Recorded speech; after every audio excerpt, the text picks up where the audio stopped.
buksan mo yung ilaw. Ay, nakabukas lang pala. Hi guys! So na yun. So na yata yung part 5 o part 6 o part 7. Hindi ko na alam kung part 4 o part 3 o part 2. Part 2, part 3, part 4, part 5. So, invite ko na lang kayo kasi wala na akong timer. Invite ko na lang kayo guys pag ano dun ako sa labas. Bye-bye! Eto na guys, nandito na tayo. Wala akong sa sala, nasa kusina ako. So, iihi lang ako. Wait lang ka. So na yun guys, tapos na ako umihi at may sasabihin ako sa inyo.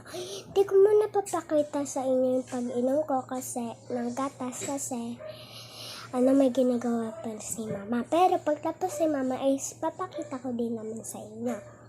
Yun lang. Bye-bye!